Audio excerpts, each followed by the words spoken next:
Olá! Hoje, a gente vai mergulhar num assunto que pega muita gente. Por que será que, mesmo com muita ambição, às vezes a gente simplesmente não sai do lugar? Vamos entender essa armadilha e, mais importante, descobrir um jeito surpreendente de se libertar dela. Para começar, vamos pensar na história de uma pessoa cheia de vontade de ser bem-sucedida, de realizar grandes coisas, mas que, no dia a dia, acaba sempre sendo puxada para os prazeres mais fáceis, mais imediatos. É uma contradição que, no fundo, talvez seja bem familiar para muita gente. E o que acontece? O tempo passa. 3 anos depois, os grandes sonhos continuam lá, intactos, mas as ações para chegar até eles, nem tanto. Esse é o grande paradoxo do procrastinador ambicioso. Uma vontade enorme de chegar lá, mas uma dificuldade gigante de dar o primeiro passo.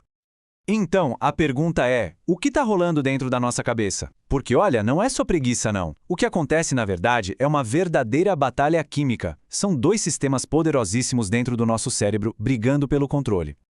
De um lado, a gente tem a dopamina. Ela é a química da motivação, aquela que nos empurra para buscar coisas novas, para conquistar recompensas. O problema é que ela adora um atalho, tipo a rolagem infinita nas redes sociais. Do outro lado, tem a serotonina, a química da satisfação. Ela diz, ei, calma, tá tudo bem aqui agora. Ela é que freia essa busca desesperada por prazer. E sabe qual é um dos jeitos mais fáceis de perder essa batalha interna? É cometer um erro que parece totalmente inofensivo, mas que acaba com a nossa motivação antes mesmo da gente começar. Sair falando dos nossos planos para todo mundo. Funciona assim, ó. Quando a gente conta um plano, recebe um elogio, um tapinha nas costas, pronto. O cérebro ganha uma dose de dopamina, uma recompensa sem ter feito nada. E aí, se a reação da outra pessoa não for tão animada, aquela nossa ideia genial começa a parecer meio boba, perdendo a força. E por fim, aquela obsessão, aquele foco total que um grande projeto exige, acaba se diluindo. Certo. Então, se ficar se forçando a criar hábitos na marra não costuma funcionar. Qual é a alternativa? O pulo do gato está numa abordagem completamente diferente. A chave é modelar o nosso estado interno para trabalhar junto com o cérebro e não lutar contra ele. A questão que fica no ar é justamente essa, né? Será que existe um jeito mais natural, mais fluido de mudar o comportamento? Um caminho sem aquela briga diária de tentar se forçar a fazer as coisas? E essa frase é a chave de tudo. Pensa no cérebro como se ele estivesse numa sala fechada. Ele não vê o mundo lá fora. Ele só reage aos sinais que a gente manda para ele através dos nossos pensamentos e, principalmente, dos nossos sentimentos. Para ele, sentir é viver. Geralmente, a gente pensa assim, primeiro eu preciso agir para depois me sentir de um certo jeito. A estratégia aqui é inverter essa lógica. É sentir primeiro para depois agir. A ideia é incorporar, de verdade, o estado mental e emocional da pessoa que a gente quer ser antes mesmo de começar a tarefa. Mas como se faz isso? Começa com um exercício de visualização. Primeiro, imagine claramente essa sua versão ideal, o seu alter ego. Depois, e essa é a parte mais importante, não é só para ver, é para sentir como é estar na pele dessa pessoa, como ela respira, como ela encara um problema. Ao praticar acessar esse sentimento, ele se torna familiar, e quando a gente se sente de um jeito, a gente pensa e age de acordo. E para deixar essa prática toda de sentir primeiro ainda mais fácil e, por que não, divertida, tem uma mudança de mentalidade que é simplesmente sensacional. Começar a encarar a vida como se fosse um jogo. É isso mesmo, adotar a mentalidade de um jogador de videogame.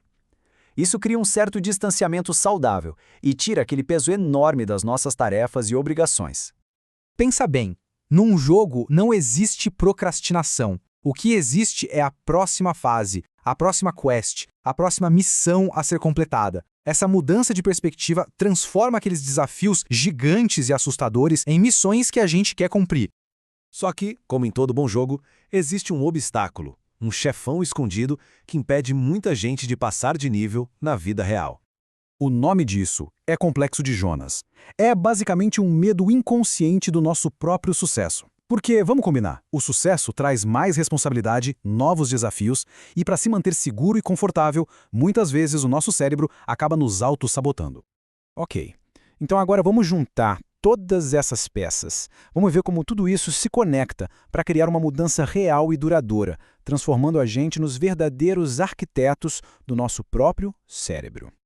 Então vamos lembrar, o ponto de partida, a semente de toda transformação é aquela mudança interna. É a decisão consciente de acessar o sentimento de como é ser a sua melhor versão. Quando a gente cultiva esse sentimento, o cérebro recebe a mensagem de que está tudo bem, que estão seguros. E o que ele faz? Aumenta os níveis de serotonina, criando aquela sensação boa de bem-estar no presente. E com a serotonina em alta, a nossa função executiva, ou seja, a nossa força de vontade, que fica lá no córtex pré-frontal, simplesmente fica mais forte, mais robusta. E essa combinação mágica de se sentir bem, satisfeito e ao mesmo tempo estar motivado e com foco é a porta de entrada para o famoso estado de flow. O estado de flow é aquele momento em que a gente está tão envolvido numa atividade que o tempo parece que para. Não tem esforço, não tem resistência, é o auge do desempenho, quando a gente se sente naturalmente atraído pelos desafios, em vez de fugir deles. E o ponto mais importante de todos é este. Isso daqui não é só um truque mental, uma coisa da nossa cabeça. É um processo que muda fisicamente a estrutura do cérebro. A gente enfraquece o centro do medo e fortalece o centro da força de vontade. A pessoa se torna literalmente a arquiteta da própria mente.